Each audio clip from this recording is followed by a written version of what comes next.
Buongiorno a tutti, domenica 28 marzo 2021, sono le 12:13, il nostro consueto appuntamento di quest'ora per arrivare insieme all'ora di pranzo con un po' di informazioni, un po' di notizie. Se siete qui con noi significa che avete già sistemato gli orologi di casa con l'ora legale che ci ha portato a spostare le lancette avanti di un'ora, ma insomma ci siete, quindi vuol dire che ve ne siete già accorti. Qualcuno magari più assonnato è rimasto all'ora vecchia, poi ovviamente l'impegno, a parte gli smartphone che insomma si aggiornano da soli, anche i computer, ma insomma ci sono gli orologi di casa, quelli magari appesi alle pareti eccetera, che invece vanno sistemati e, come dicevo, spostati con le lancette che devono andare avanti di un'ora. Facciamo una pagina iniziale, dedichiamo un po' ai vaccini, vediamo un po' il punto della situazione nelle varie nostre città del Veneto. Prima vi do i dati di oggi di Azienda Zero, i dati relativi ai contagi per quanto riguarda il Veneto. Ci sono da ieri sera a questa mattina 843 nuovi casi di positività e poi il 39.649 è il dato di quanti sono attualmente i positivi in Veneto. Ci sono poi i dati sui ricoveri, eccoli qua, non sono buoni, ma può darsi che ci siano anche degli accumuli di segnalazioni delle scorse ore, non lo so, questo poi sarà da verificare. Comunque abbiamo 39 nuovi ricoveri nei reparti, diciamo, normali e 10 ricoveri in più in terapia intensiva con 8 decessi.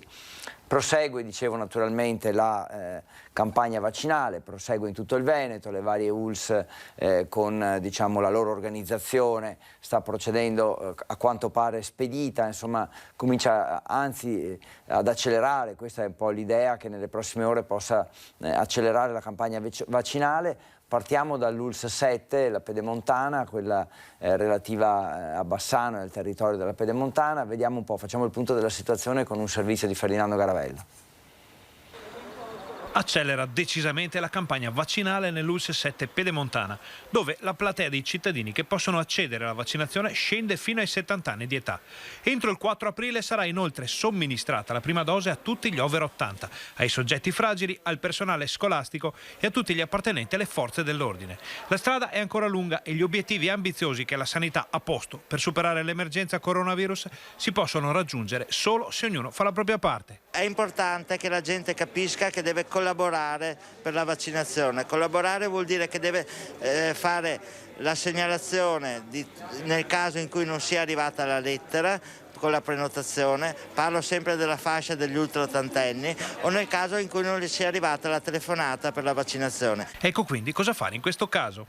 In questo caso chiamate i servizi dell'ULSS o chiamate il vostro comune, nei quali hanno dato tutta la disponibilità, e di questo li ringrazio, per fare in modo che tutta la loro popolazione sia vaccinata. L'azienda sanitaria pedemontana è pronta a cercare strade alternative per accelerare ulteriormente la diffusione del vaccino, in modo da coprire la quota più ampia possibile della popolazione in tempi rapidi. La campagna vaccinale che stiamo conducendo nella nostra ULSS vuole accelerare il più possibile, perché oggi siamo di fronte a una fornitura di vaccini che è sicuramente più grande e ci permette quindi anche di provare delle sperimentazioni proprio di invito, no, che altre ULSS stanno sperimentando, per capire se potrebbero queste accelerare ulteriormente la diffusione del vaccino tra la popolazione.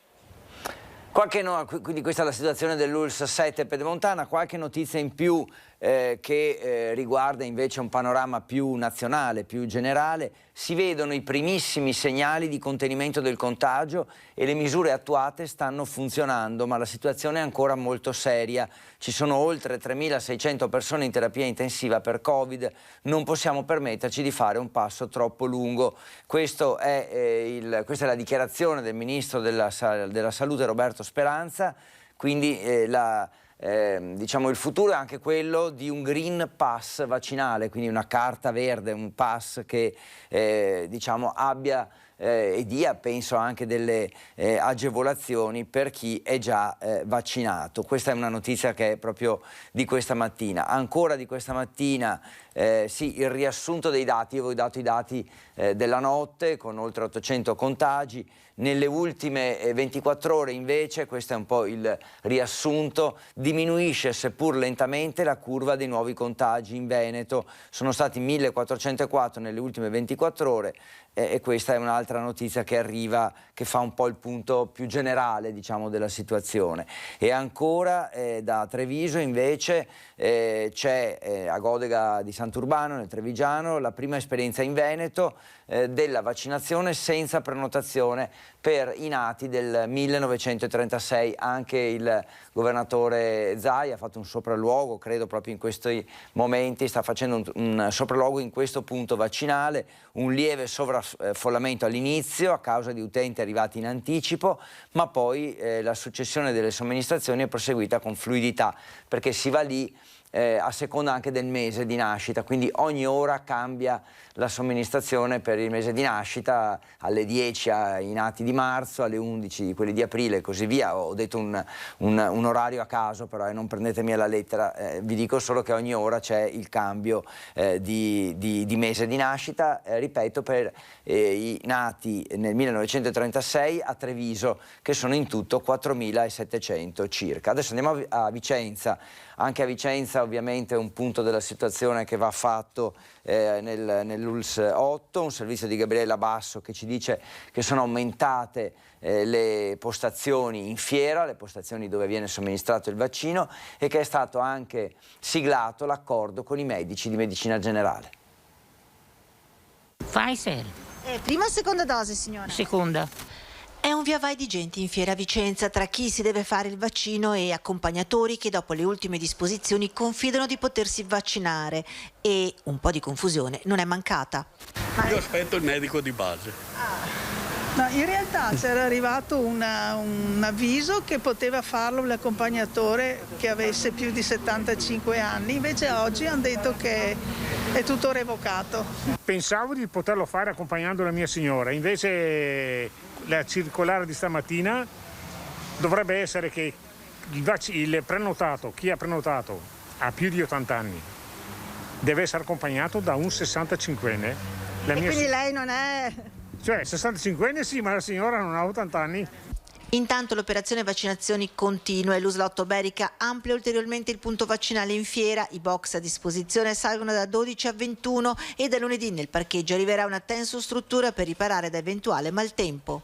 Abbiamo superato ampiamente i 3.000, ieri ne sono stati effettuati 3.420 e entro metà aprile, ma con questo percorso intrapreso credo anche prima, arriveremo ai 5.000 vaccini. Oltre 72.500 dosi, più di 49.000 vicentini vaccinati, di cui poco meno della metà ha fatto anche la seconda dose. In settimana è partita la vaccinazione con AstraZeneca dei nati tra il 51 e il 42. Parallelamente si stanno completando le seconde dosi. Raggiunto l'accordo poi con i medici di medicina generale che vaccineranno 2 giorni alla settimana, mercoledì e giovedì, le classi dal 1943 al 47 dei loro assistiti, circa 22.000 persone. Ma non tutti i 309 medici di base del territorio si sono detti pronti. Mi rendo conto che questo è un ulteriore aggravio, però organizzando bene la propria attività con i vaccini a disposizione o nel proprio ambulatorio, magari anche a domicilio, magari anche in certi punti particolari d'accordo con i comuni, con delle tensostrutture particolari, io penso che nel giro di poco tempo potremmo dare un contributo a uscirne da questo tunnel.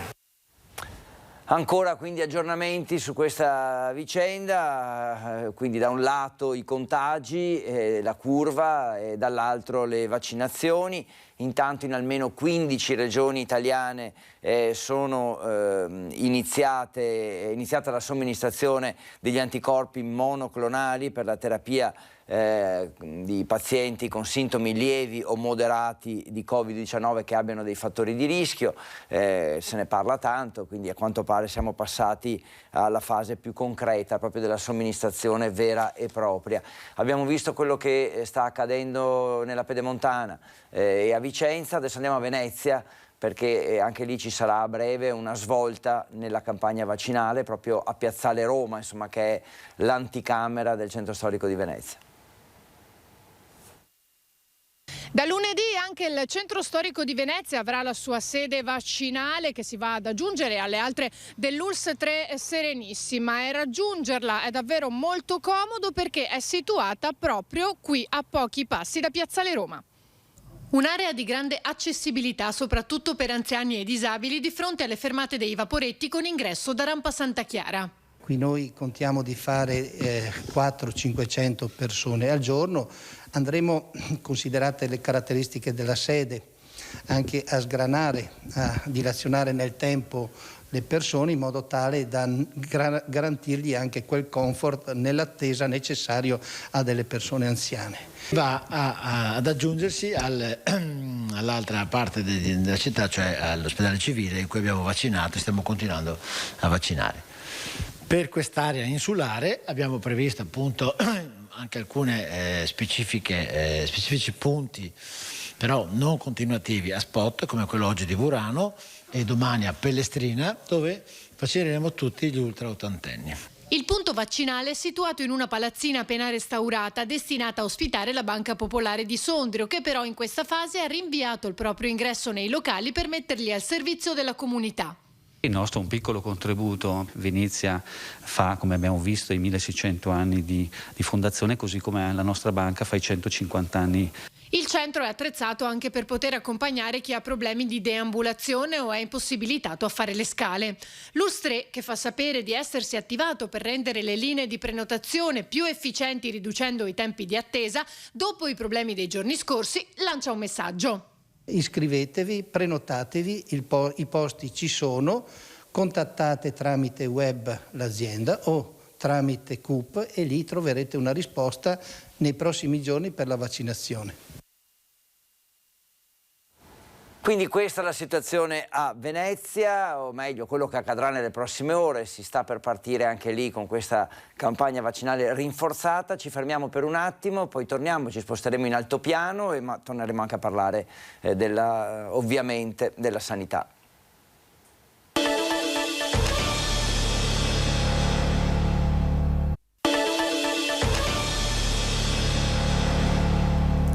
(12:28) di domenica 28 marzo, siamo ancora insieme, lo saremo ancora fino alle 13 per fare un po' il punto della situazione generale, sanità soprattutto, i vaccini, i contagi. Vi avevo anticipato che ci saremmo spostati anche in altopiano per fare il punto della situazione. Vedo collegato con noi il sindaco di Gaglio, Emanuele Munari. Buongiorno e buona domenica.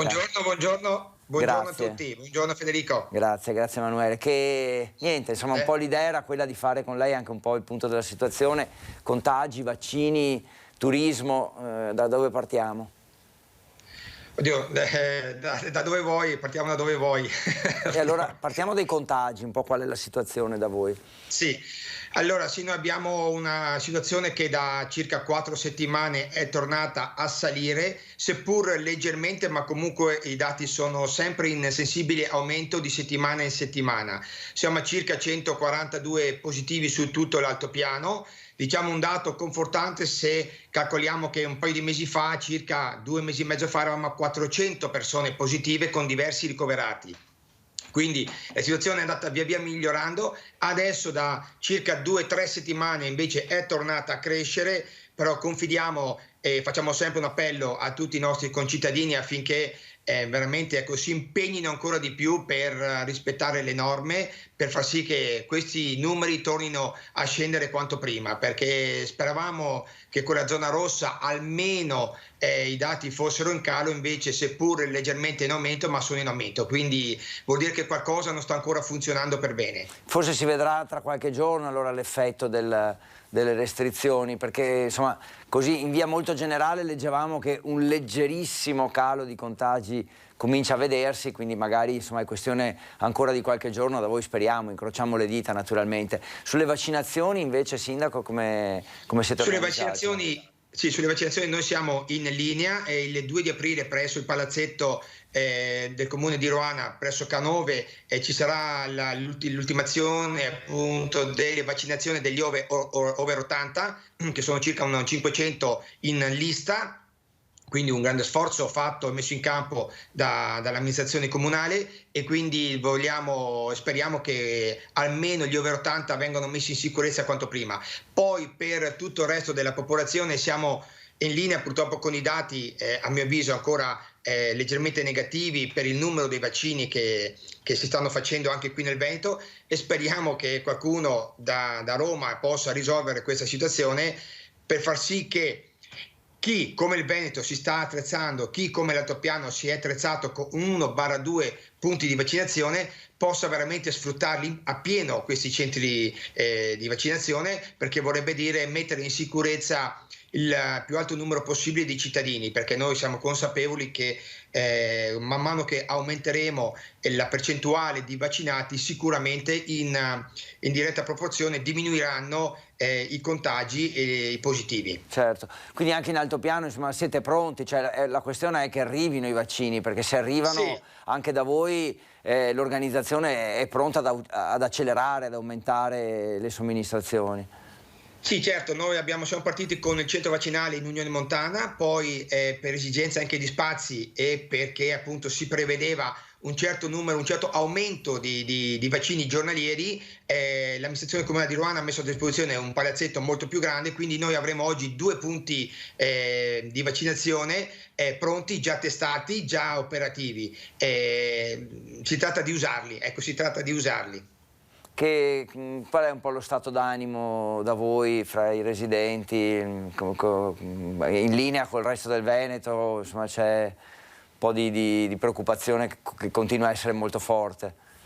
Sì, la preoccupazione è molto forte, Federico, anche perché alla luce di quelli che sono i conteggi fatti di prima mano dei ristori, abbiamo visto che purtroppo arriveranno ancora una volta delle briciole, quindi nulla, diciamo, sostanzialmente è cambiato rispetto a prima, quindi questi ristori saranno veramente dei piccoli doni, dei piccoli regali che di sicuro non confortano i beneficiari. Addirittura siamo stati esclusi da questi nuovi ristori per quanto riguarda tutto il segmento degli impianti, perché con delle clausole a mio avviso fatte ad hoc per escludere la maggior parte delle aziende di impianti a fune, noi di fatto rimarremo a bocca asciutta anche da quel punto di vista, quindi tutto il segmento delle società di impianti a fune dell'altopiano rimarranno addirittura a quanto pare a zero come ristori, e quindi dopo la beffa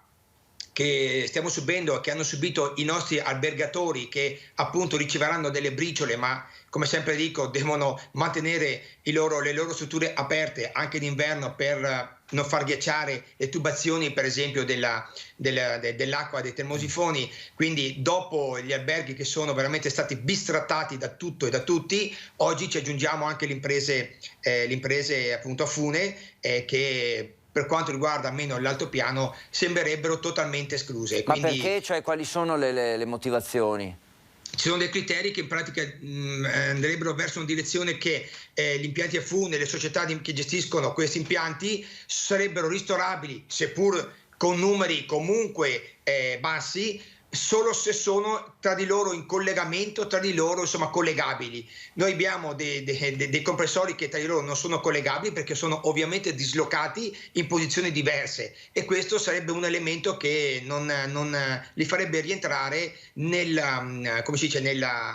ristoro, insomma nei ristori. Quindi questo veramente è un'altra pugnalata che subisce in questo caso la montagna, io direi vicentina, perché da qualche altra parte penso che i ristori arriveranno qui, mentre per quanto riguarda la montagna vicentina sembrerebbe che noi fossimo esclusi. Adesso stiamo valutando bene, però abbiamo già fatto anche dei conteggi per quanto riguardano i parametri dei fatturati rapportati agli anni precedenti, il 30% e il 30%, quindi veramente qui sull'altopiano sembrerebbe che il 60% fosse già escluso in partenza, stando ai requisiti, o meglio ai parametri o ai criteri messi in campo da questo governo per poi calcolare i ristori. Quindi se tutto questo fosse confermato come sembra, veramente noi in altopiano saremo veramente bistrattati e sicuramente lo stato d'animo non sarà positivo, ma cercheremo di far sentire la nostra voce anche in altre sedi, perché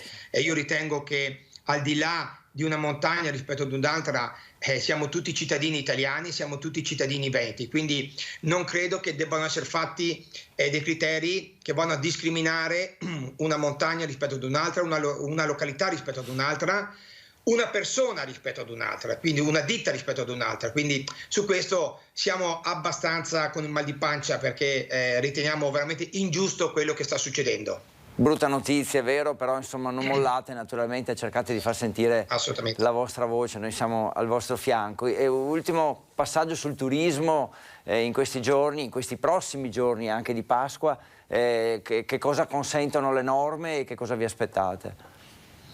Sì, le norme, essendo in zona rossa ovviamente le norme le conosciamo, noi abbiamo visto salire qualche proprietario di seconda casa che ovviamente va un po' a creare un piccolo movimento qui sui nostri paesi, sul nostro altopiano, che ormai da diverse settimane sembra un deserto, perché ovviamente non c'è nessuno, quindi confidiamo che almeno per Pasqua qualcuno possa salire, appunto avendo la seconda casa, essendo proprietari di seconda casa, possa salire per almeno vedere qualche faccia nuova passeggiare, sempre ovviamente nel rispetto delle norme anti-Covid, ma poter rivedere qualcuno, qualche faccia nuova, che frequentare l'altopiano e godersi di questo meraviglioso territorio che appunto garantisce naturalmente spazi, quindi distanziamento sociale, tra l'altro anche con un clima che si sta andando verso una primavera abbastanza con clima mite, quindi speriamo di poter appunto vedere qualche proprietario di seconda casa frequentare già nei prossimi giorni il nostro altopiano. Troppo presto per parlare di stagione estiva, ovviamente, immagino.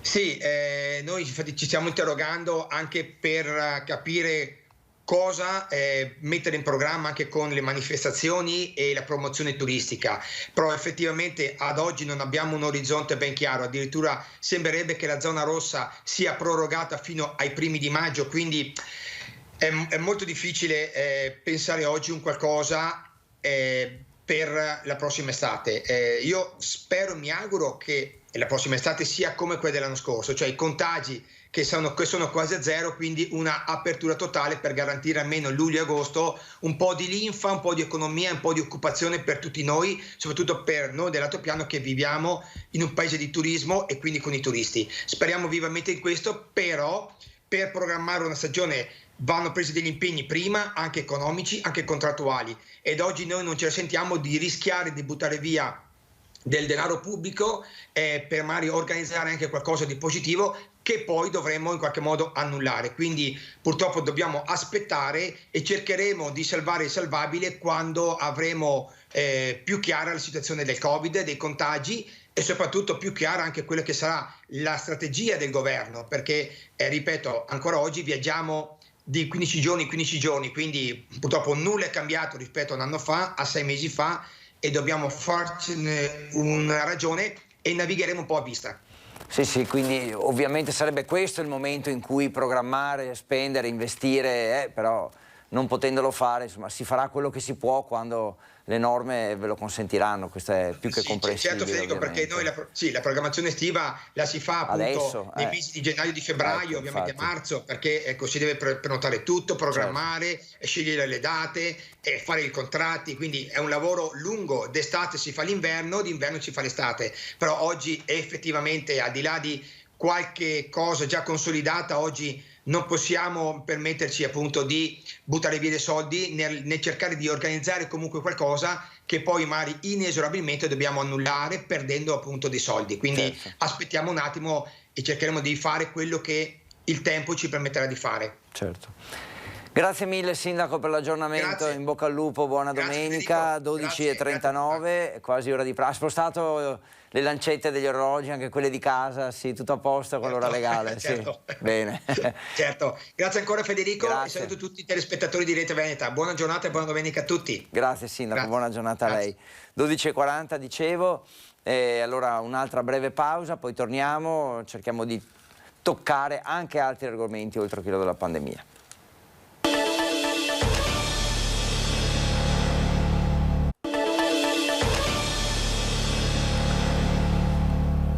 12:43, domenica 28 marzo, ancora insieme, abbiamo parlato di vaccinazioni, abbiamo parlato di contagi, abbiamo parlato dell'altopiano. Vi mostro questo report che arriva dalla Regione Veneto che riguarda il monitoraggio della campagna di vaccinazione. È aggiornato a ieri sera alle 23:30 e dice che rispetto al report precedente sono state somministrate altre 30.969 dosi per un totale di 770.000 e rotti e le prime dosi sono 25.000. I cicli completati, quindi anche la seconda dose somministrata, 5.800, per il totale appunto è direi questo 30.969 che vediamo. Per quanto riguarda gli ultra ottantenni, leggevo qui che diceva il report che la percentuale di popolazione con più di 80 anni che ha avuto almeno una dose è il 54%, con 23.200 persone estremamente vulnerabili che sono già state vaccinate. Questo è un po' l'aggiornamento che vi do. Ci sono anche i dati di Azienda Zero però relativi ai contagi, dati di questa mattina che ci dicono che i nuovi casi positivi rispetto a ieri sera sono 843 e i casi attualmente positivi, cioè chi attualmente è positivo al Covid, sono 39.649 persone. C'è poi la casella dei ricoveri che come sempre guardiamo con attenzione, parla di 39 nuovi ricoveri in terapia non intensiva e di 10 in terapia intensiva. Non sono dati incoraggianti, bisogna capire se magari si riferiscono a più giorni messi insieme. 8 decessi invece da ieri sera a questa mattina alle 8.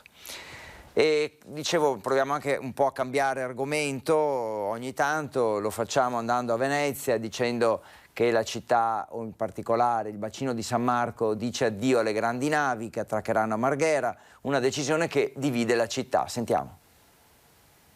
Il governo approva l'attracco delle grandi navi nel porto di Marghera. L'approdo sarà una misura temporanea ma necessaria a proteggere il patrimonio storico e culturale di Venezia. Una decisione annunciata di comune accordo dai 4 ministri della transizione ecologica che arriva in corrispondenza dei 1600 anni dalla fondazione di Venezia. Questo è molto positivo che i 4 ministri abbiano finalmente detto anche loro quello che il Comitato dice da quasi 10 anni, ovvero che la soluzione definitiva per le navi da crociera è fuori dalla laguna di Venezia, come fanno tutti i porti del mondo. Miami, che non è certo gestita da collettivi di ambientalisti radicali, il porto di Miami sta costruendo un porto fuori verso il mare proprio per poter accogliere le navi da crociera di ultima generazione che sono sempre più grandi. È inutile, non si può piegare la città al gigantismo. Portare le navi da crociera a Porto Marghera non è possibile perché il canale dei Petroli non è abbastanza largo e non è abbastanza profondo per accogliere quelle navi. Per adeguarlo bisognerebbe fare uno scavo immane, cioè bisognerebbe scavare tutti e 24 i chilometri del canale Malamocco-Marghera e questo non solo avrebbe delle conseguenze devastanti per l'equilibrio idromorfologico della laguna, ma è anche vietato da una legge dello Stato che è la legge speciale per Venezia. L'idea di togliere le grandi navi dal salotto di Venezia piace anche a Claudio Scarpa, direttore dell'Associazione Veneziana Albergatori, non quella però della costruzione di un porto in mare. Bisognava levarle dal bacino di San Marco. Marghera è la soluzione più ovvia, ovviamente andrà costruito un hub che sia degno dell'accoglienza di turisti che vengono qui ovviamente non soltanto per portare il loro denaro ma anche per creare occupazione. Ma secondo me potrebbe essere anche quella definitiva. Leggo di proposte di porti in mezzo al mare, ma sono tutte proposte con impatto ecologico particolarmente elevato e difficili da realizzare con investimenti giganteschi. Ecco, stavo leggendo le ultime notizie che arrivano. Da Roma, quindi notizia nazionale, è in arrivo nella prossima settimana il picco dei ricoveri e degli ingressi giornalieri nell'unità di terapia intensiva.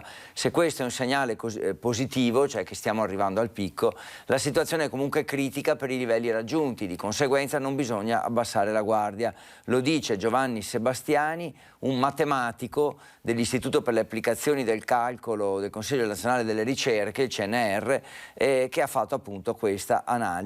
Il picco della curva dei positivi ai test molecolari, la curva delle terapie intensive, i ricoveri giornalieri. Questa è un po' l'analisi fatta sulla base di questi dati, diciamo. Il risultato è che se da un lato è positivo che stiamo arrivando al picco, ripeto, dall'altra vuol dire che non bisogna abbassare la guardia, perché la situazione è davvero molto molto difficile. E andiamo a Bassano adesso, dove era giorno di mercato. Ieri siamo andati a chiedere ai cittadini quando insomma finiranno queste restrizioni secondo loro, quanto ancora si può resistere soprattutto. Penso ai primi di maggio. Primi di maggio. Non le vedo che vadano avanti bene queste cose qua. Ogni modo, speriamo. Ma credo che andrà avanti per un bel po'. Penso e temo. Un bel po' perché? Questo perché adesso vedo tanta disorganizzazione, perciò le cose non vanno come dovrebbero andare. La vedo sempre più dura e sempre più lunga la faccenda. Io penso che prima di 1 anno e mezzo non ci liberiamo di questa cosa. Bisogna prenderla con pace e serenità e riuscire a fare quello che si riesce e portare pazienza, perché sennò è solo peggio per noi. Usare tutti gli accorgimenti possibili, ma fino a che non saremo vaccinati e appunto non riusciremo ad avere questa immunità di gregge, penso che sarà molto dura poter ritornare come prima. Penso che rallenterà molto dopo, con aprile-maggio, però andrà anche un pochino per le lunghe. Perché aprile-maggio? Lo so, arriveranno un po' di vaccini, le cose si rallenteranno, penso così. Speriamo che finisca. Certo andrà leggermente un po' tutto fino in autunno. Non ne ho la più pallida idea, ma mi sa che ancora 2 mesi, se non 3, avremo tutte le restrizioni del caso. Insomma, ottimismo ma non troppo, si può dire. C'è la speranza, sì, davvero che le restrizioni possano essere cancellate, perché miglioreranno i dati dei contagi, però non è certo una cosa che avverrà a breve, non è ancora dietro l'angolo. Intanto, a proposito di vaccinazioni, è partita la vaccinazione nell'isola di Burano, ecco, una cosa un po' particolare ovviamente. Poi ci sarà anche Pellestrina che vaccinerà, e quindi isole insomma che potranno dedicarsi ai loro anziani. In particolare saranno vaccinati complessivamente 400 anziani con più di 80 anni di età. Buona la prima, è iniziata questa mattina la prima giornata di vaccinazione dell'ULSS 3 Serenissima nell'isola di Burano. Convocati per la vaccinazione tutti i residenti dagli 80 anni in su. All'opera i team dell'ULSS 3 Serenissima, con il supporto del Comune di Venezia e dei volontari della Protezione Civile, che hanno allestito in piazzale Galluppi a Burano un ambulatorio mobile per la vaccinazione.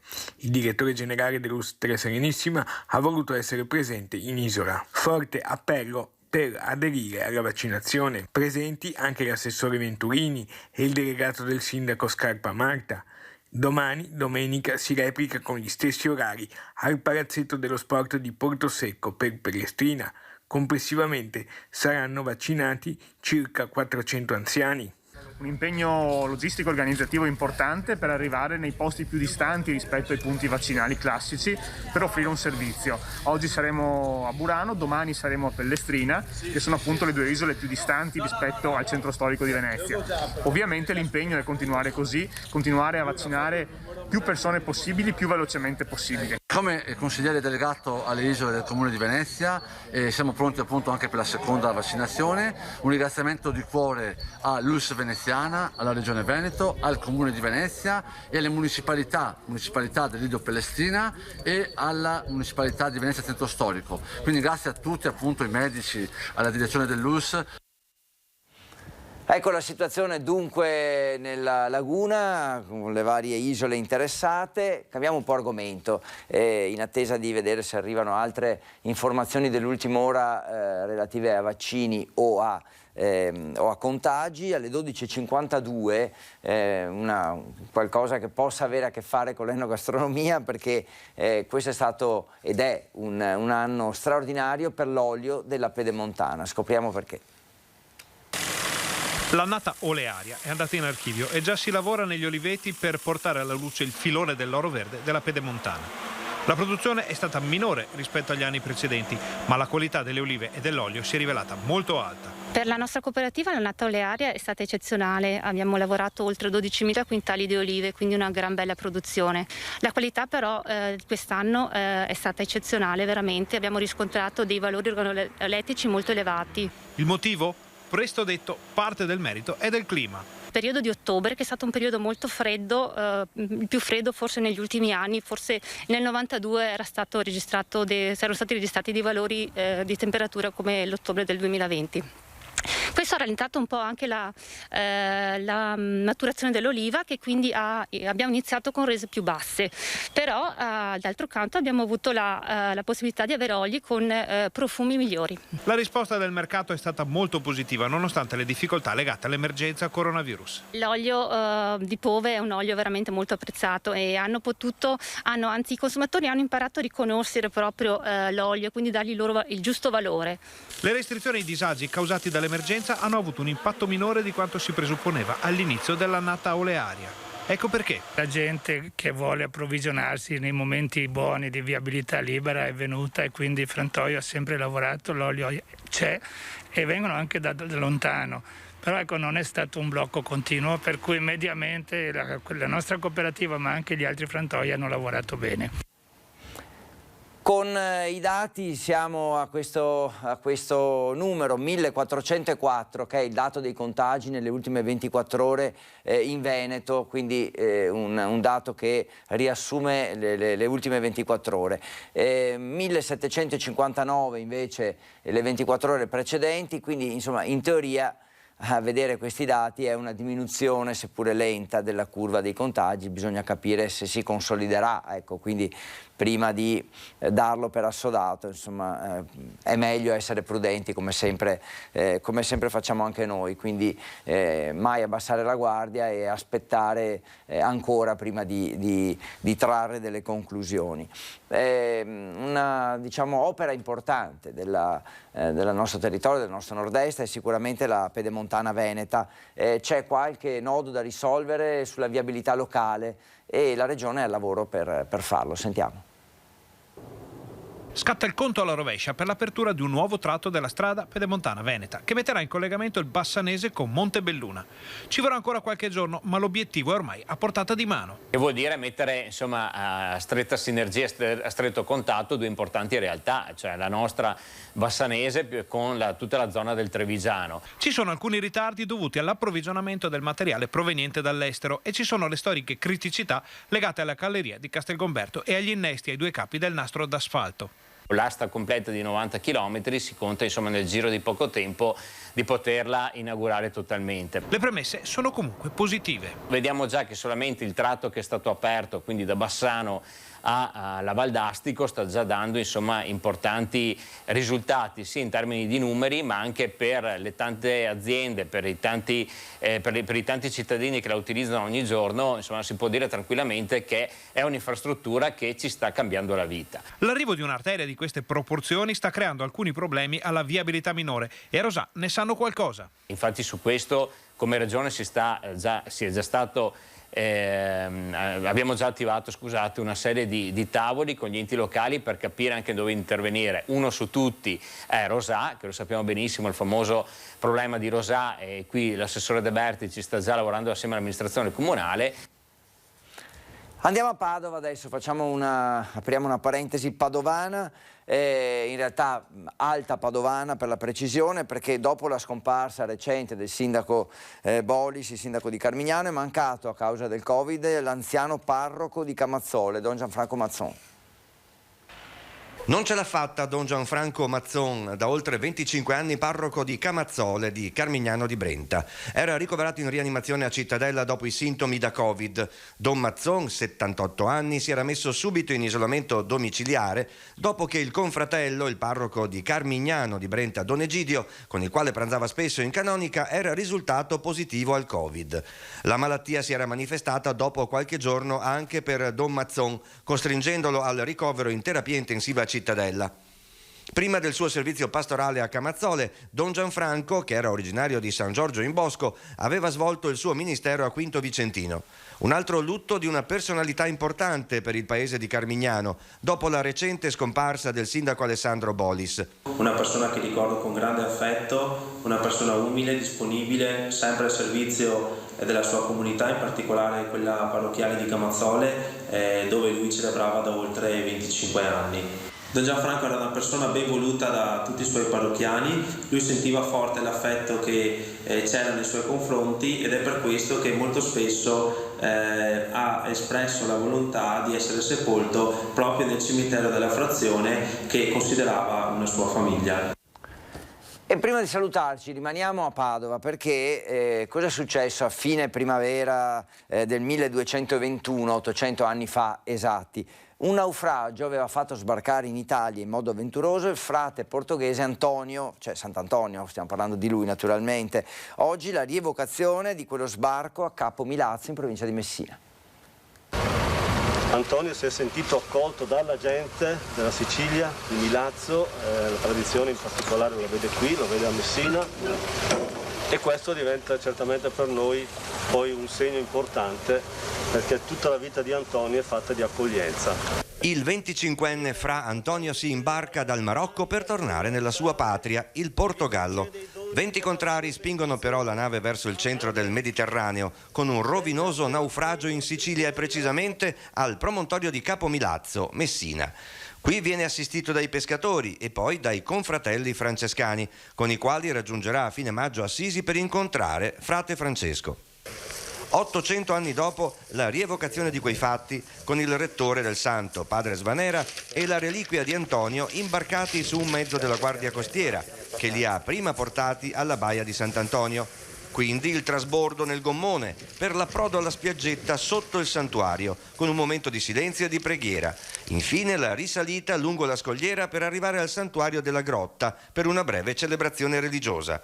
Con questa rievocazione entra nel vivo il progetto Antonio 2022, una grande regia di eventi antoniani che si sviluppa in tutta Italia. Ecco la statua che viene riposta.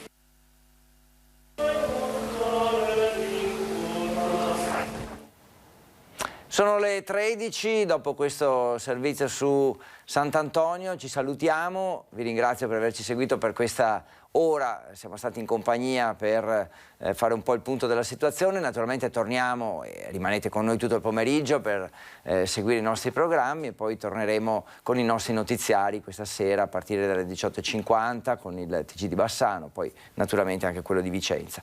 E è davvero tutto, l'ora legale, mi sa che ci siamo, ormai problema risolto da tutti voi e quindi buon pranzo e grazie per averci seguito, arrivederci.